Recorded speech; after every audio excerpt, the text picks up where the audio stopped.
of all the different verticals you've served or the type of call, outside of just data, are there certain calls or verticals? I know you had mentioned collections as one as well, and sales, but is that really where the strength is? In other words, like, does this tech work in inbound calls at all, or does it work in just customer service calls, scheduling appointments, or is this really tailored to really shine in those in particular types of calls?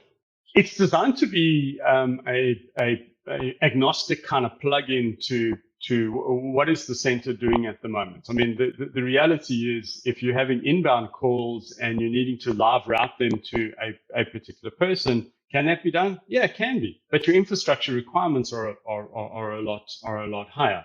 So absolutely that can be done, but the path to get there is a little trickier.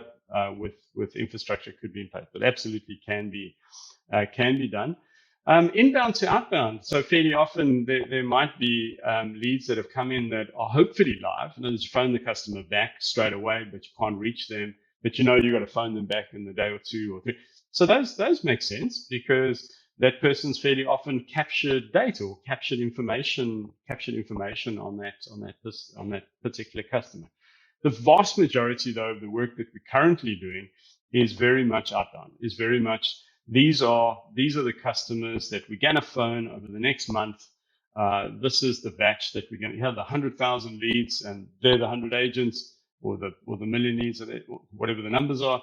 And we need to assign those to that fixed set of people that we anticipate will be at work next month or whatever the period is.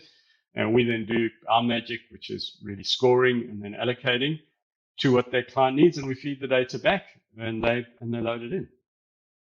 You had mentioned that the system learns, or I think I understood that it continues to evolve. It's not like a one point in time, but you do have to have historical data, and then it may improve over time.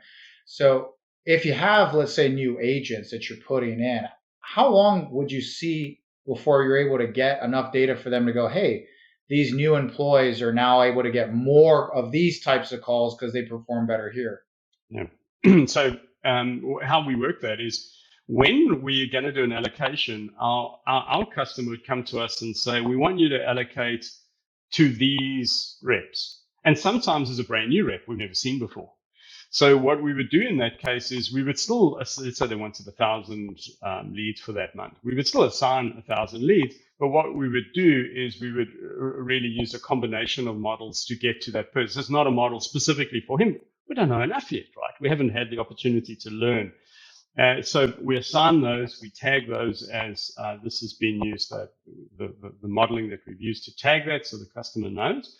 But what we find is once the person's made about 20 sales, is roughly about, you suddenly start to have a model that's probably not great. It's a bit, I see it like a lens, right? You're kind of getting a picture there, but it's not awesomely clear around what this person is good at, but probably better than random, probably better than leaving it alone. And we calculate how accurate is this model.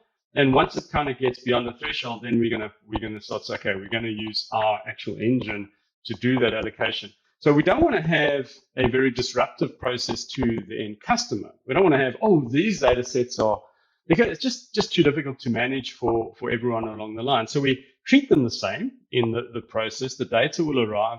The reps fairly often are unaware of how they reach those leads. It's kind of assigned into the background. From their perspective, they've got data people to call, and they've still got people to call. All they should be noticing at the end of the day is, hey, that was fun.